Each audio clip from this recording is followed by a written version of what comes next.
درود شریف پڑھ لیجیے۔ اللہم صلی علی سیدنا و مولانا محمد وبارک وسلم صلاۃ و سلام علیک یا سیدی یا رسول اللہ صلی اللہ تعالی علیہ وسلم۔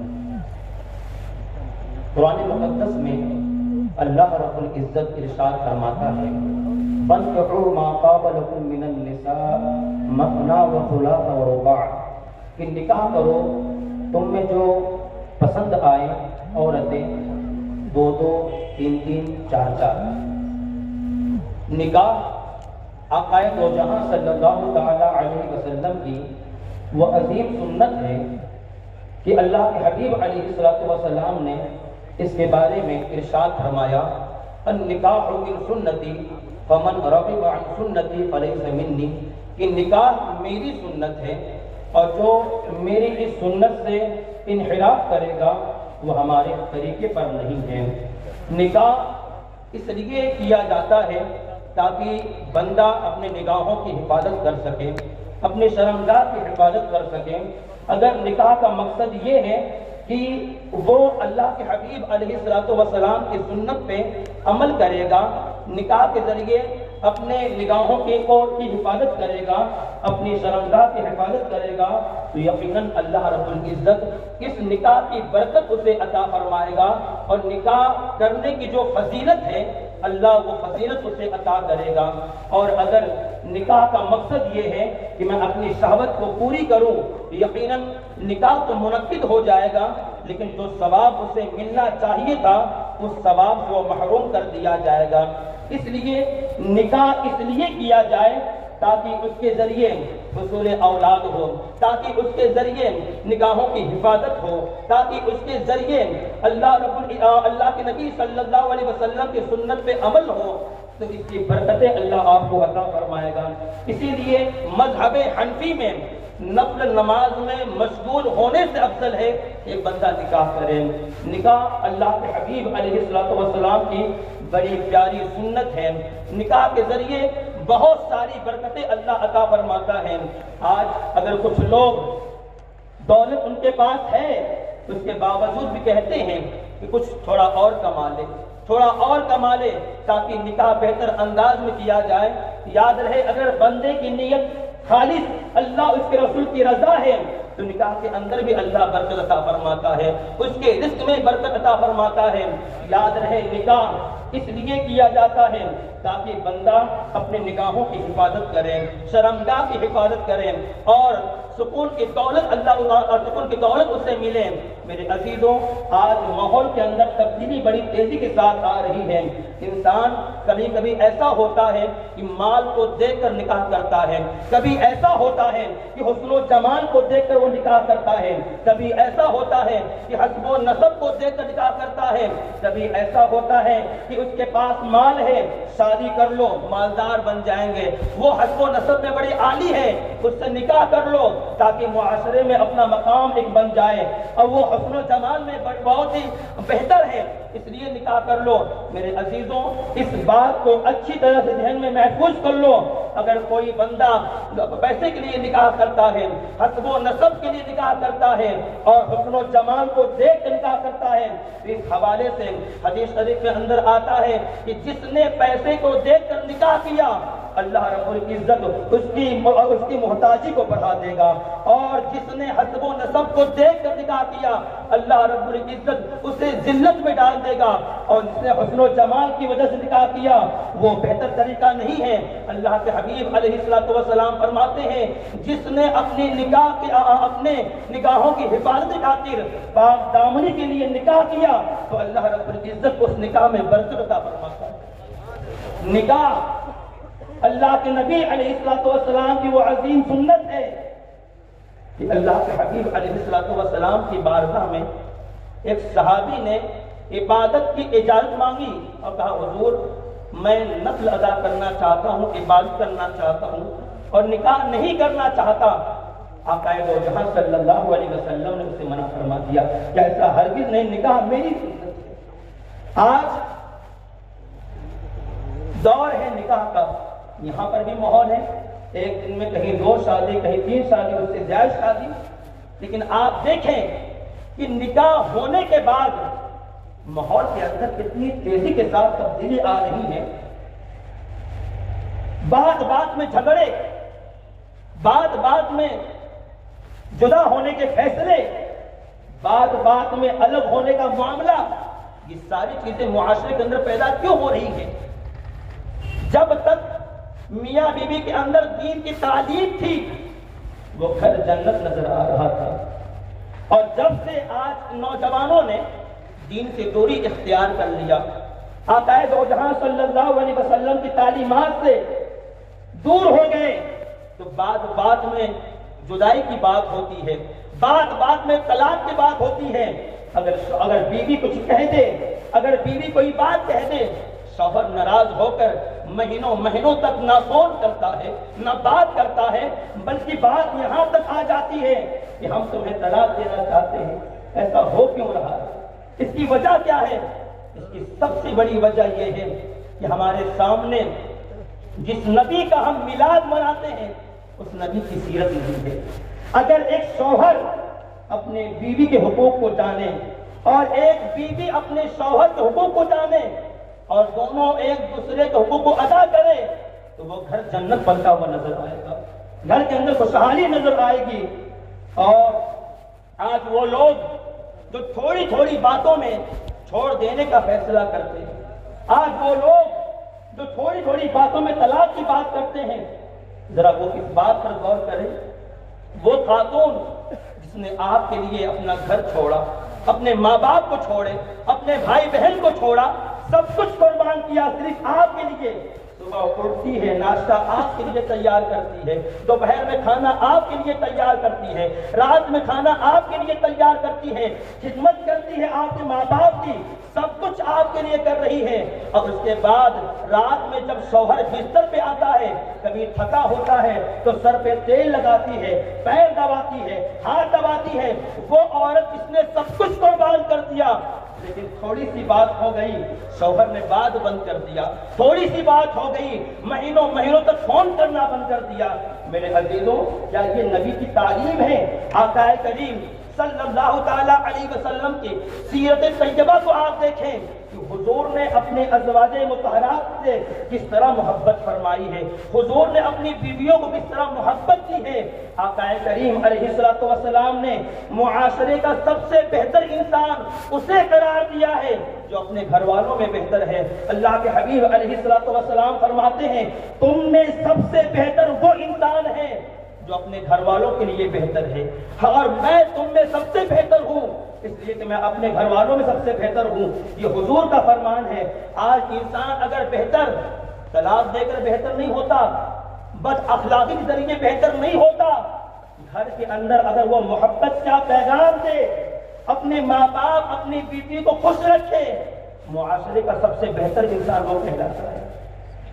آج تھوڑی سی بات ہو گئی چھوڑ دینے کی بات، تھوڑی سی بات ہو گئی الگ ہونے کی بات. آپ کو پتا ہے کہ بیوی کی باتوں کی جو اذیت ہوتی ہے، انسان اگر اس پر صبر کرے تو اللہ اسے کیا عطا کرتا ہے. حضرت شیخ ابو الحسن خرقانی علیہ رحمہ بہت بڑے ولی ہیں. شیخ ابو علی سینا نے جب ان کی ولایت کا ڈنکا سنا، چاروں طرف ان کی ولایت کے چرچے ہیں، چاروں طرف ان کا ڈنکا بج رہا ہے، لوگ ان کی بڑی تعریفیں کر رہے ہیں. تو شیخ ابو علی سینا نے دل میں یہ ارادہ کیا کہ شیخ ابو الحسن خرقانی کون ہے، اتنے بڑے بزرگ، اتنی بڑی ہستی ہمارے دور میں. انہوں نے تمنا کیا ملنے کا. وہ فرماتے ہیں کہ میں گیا ملاقات کے لیے. جب اس گاؤں میں پہنچا جہاں پر حضرت رہتے تھے، جب مجھے یہ معلوم ہوا کہ فلاں گھر وہ ہے جہاں پہ حضرت رہتے ہیں، تو کہتے ہیں کہ میں جاتا ہوں. میں نے دروازے پہ دستک دی، ان کی بیوی نے دروازہ کھولا اور کہا کون، کیسے آئے ہو؟ آپ کہتے ہیں کہ میں ابو علی سینا ہوں اور میں حضور شیخ ابو الحسن خرقانی علیہ سے ملنے آیا ہوں. تو اس بیوی نے پتہ کیا جواب دیا کہ کون شیخ ابو الحسن خرقانی؟ وہ مکار، وہ پاگل. اس طرح کی گفتگو ان کی بیوی نے کہا. کیا۔ آپ کو بڑی حیرت ہوئی کہ جس ولی کے بارے میں سن کر آیا ہوں، کیا یہ اسی کو بول رہی ہے؟ کیونکہ وہ تھی ان کی بیوی، وہ مکار کی بات کرتے ہو، اس سے تم ملنے آئے ہو؟ بڑی حیرت ہوئی۔ آپ فوراً وہاں سے چلے آئے اور سوچنے لگے کہ جس ولی کی ولایت کے ڈنکی چاروں طرف ہے، اس کے بارے میں ان کی بیوی کے کا یہ عمل، یہ انداز، یہ سوچ رہے تھے۔ بڑے حیرت اور بڑے فکر مند تھے، ایسا کیسے ہو سکتا ہے کہ جس ولی کے بارے میں میں نے اتنا سوچا ان کا یہ عالم۔ لیکن خیر، تھوڑی دیر کے بعد یہ ارادہ ہوا کہ جب آیا ہوں تو مل کے جاؤں، انہی سے ملنے کے لیے میں نے سفر کیے، جب آیا ہوں تو مل کے جاؤں۔ وہ کہتے ہیں کہ میں نے کسی سے پوچھا کہ شیخ ابوالحسن خرقانی کہاں رہتے ہیں، ان سے ملاقات کرنی ہے۔ تو کسی نے جواب دیا کہ یہیں پہ ٹھہرو، یہ وہی راستہ ہے کہ وہ صبح جنگل میں جاتے ہیں لکڑیاں کاٹنے کے لیے اور شام اسی راستے سے واپس آتے ہیں، یہیں کھڑے رہو، ان کے آنے کا وقت ہو گیا ہے، ملاقات ہو جائے گی۔ شیخ ابو علیہ السلام کہتے ہیں ٹھیک ہے۔ وہ وہیں پر کھڑے تھے، بات چل ہی رہی تھی۔ تھوڑی دیر کے بعد اس شخص نے کہا وہ دیکھو جو آ رہے ہیں وہی شیخ ابو الحسن خرقانی ہیں۔ تو وہ شیخ ابو علیہ السلام کہتے ہیں جب میں نے دیکھا انہیں تو وہ شیر پر لکڑی کے گٹھر کو رکھے ہوئے اور خود شیر پر سوار ہیں اور آ رہے ہیں۔ میں نے سوچا کہ جن کے تابع یہ شیر ہے وہ مجھے تکلیف نہیں دے سکتا، آپ کھڑے رہیں۔ تھوڑی دیر کے بعد حضرت شیخ ابو الحسن خرقانی تشریف لاتے ہیں اور اس کے بعد انہوں نے ملاقات کی۔ کہا حضور معاملہ سمجھ میں نہیں آیا، میں گھر گیا تھا، آپ کے یہاں گیا تھا، جب میں نے آپ کے بارے میں آپ کی بیوی سے پوچھا، اس نے بڑی عجیب و غریب انداز میں بات کی اور بڑا ہی سخت لہجہ آپ کے لیے اپنایا۔ حضور یہاں پہ عالم یہ ہے کہ آپ شیر پر سوار ہیں، شیر جیسا درندہ آپ کے تابع ہے، حضور معاملہ کیا ہے؟ تو شیخ ابو الحسن خرقانی فرماتے ہیں کہ یہ مرتبہ پتہ ہے تمہیں مجھے اللہ نے کیسے عطا کیا؟ میں اپنی بیوی کے باتوں پر جو اذیت ملتی تھی میں نے اس پر صبر کیا تو اللہ نے مجھے یہ مقام و مرتبہ عطا کیا، یہ شیر جیسا درندہ بھی میرے تابع اللہ نے کر دیا۔ آپ ذرا اندازہ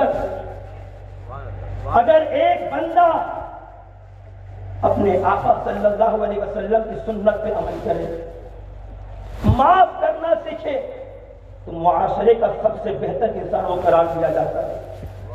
معاف کرنا سیکھو، نبی کی سنت کو عام کرنا سیکھو، آقا کریم صلی اللہ علیہ وسلم کی سیرت کا مطالعہ کرو۔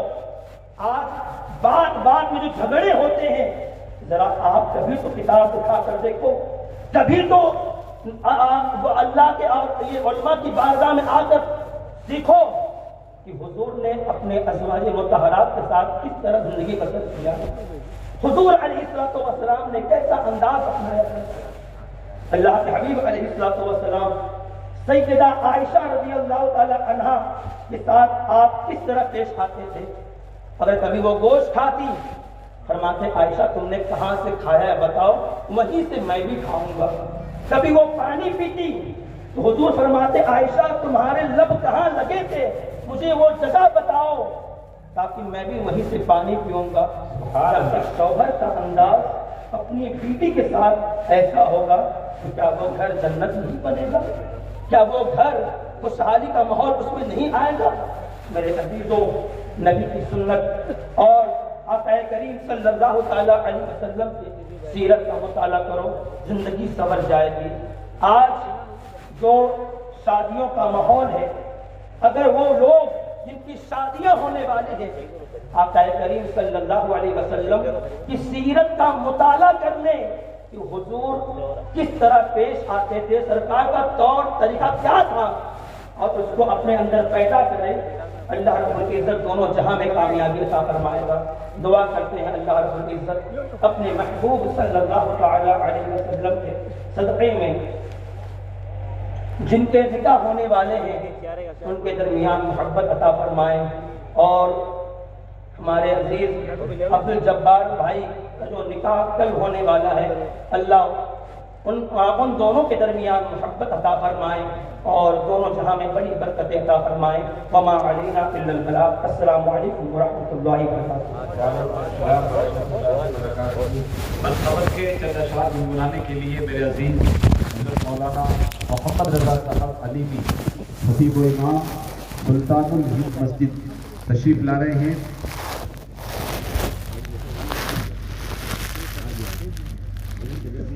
السلام علیکم ورحمۃ اللہ تعالی وبرکاتہ۔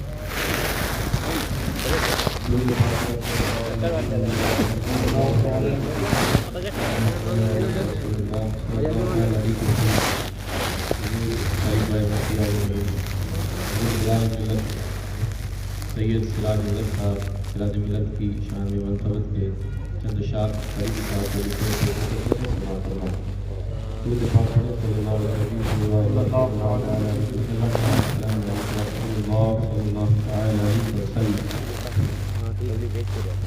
پکارتی ہے ہر ایک چشم تر سراج ازہر، پکارتی ہے ہر چشم تر